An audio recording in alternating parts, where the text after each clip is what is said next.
Every smartphone, laptop, car, and smart device you use today depends on something so small you can barely see it. Yet this tiny object controls entire machines, global networks, and even space missions. It's called a microchip, and making one is one of the most complex manufacturing processes on Earth. Today, we're going inside semiconductor factories to uncover how microchips are made, step by step. Microchips, also known as integrated circuits, are the brains of modern electronics. They process information, store memory, and control how devices behave. Inside a single chip, there can be billions of microscopic transistors, each smaller than a virus, and all of them must work perfectly. One tiny mistake, and the entire chip becomes useless. This is why semiconductor factories are some of the cleanest, most advanced, and most expensive facilities ever built.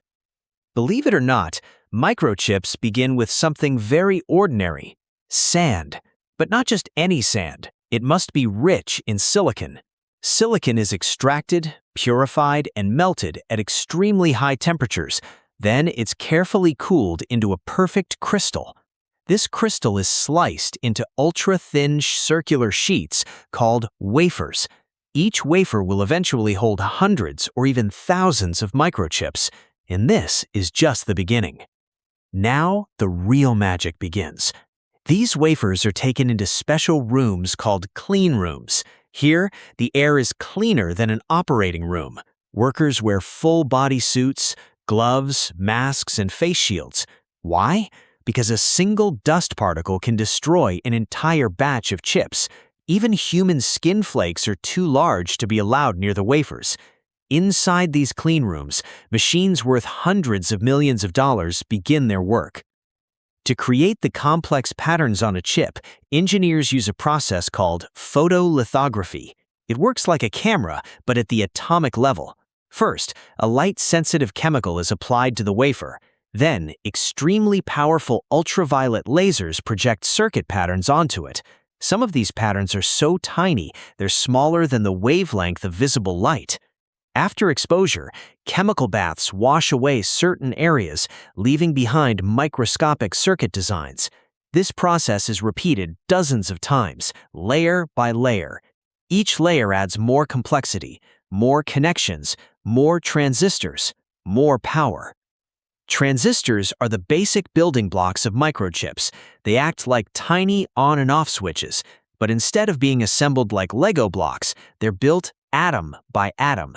Special machines deposit ultra-thin layers of materials onto the wafer. Some layers conduct electricity, others block it. Some control the flow. Each layer can be just a few atoms thick. Precision here is everything. One tiny error, and billions of transistors fail.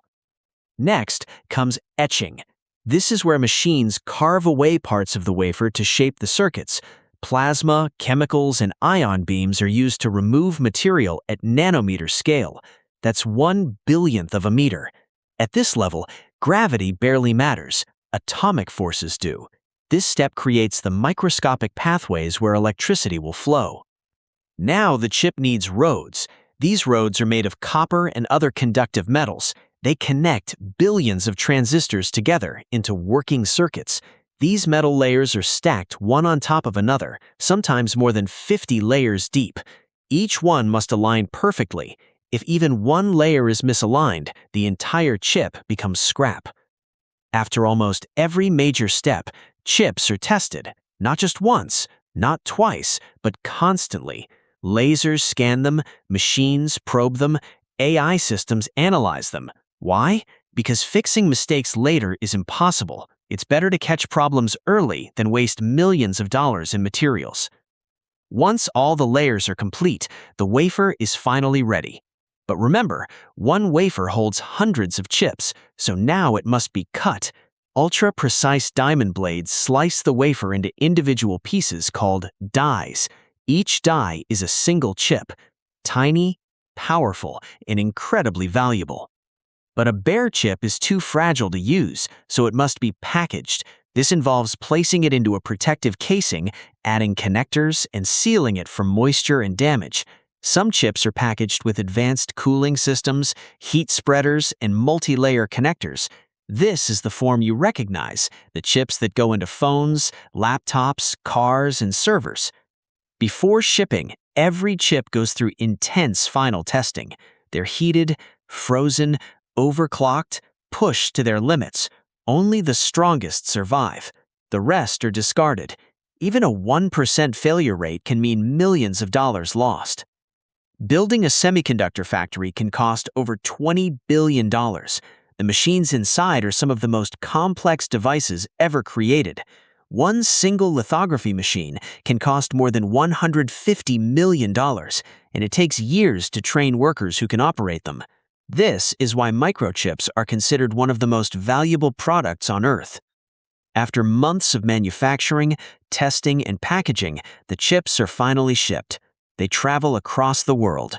They're installed in phones, laptops, cars, medical machines, satellites, and robots. And from that moment on, they silently power your life. Every tap, every scroll, every message, every video. All thanks to something smaller than your nail bone. Scientists are now working on even smaller, faster, and more powerful chips. Some are experimenting with 3D chips, others with quantum computing, some even with chips inspired by the human brain. The future of technology depends on what happens inside these factories. So, the next time you unlock your phone, start your car, or turn on your laptop, remember, inside that device is a tiny masterpiece of engineering, built with light, shaped by atoms, and crafted with unimaginable precision. That is how microchips are made.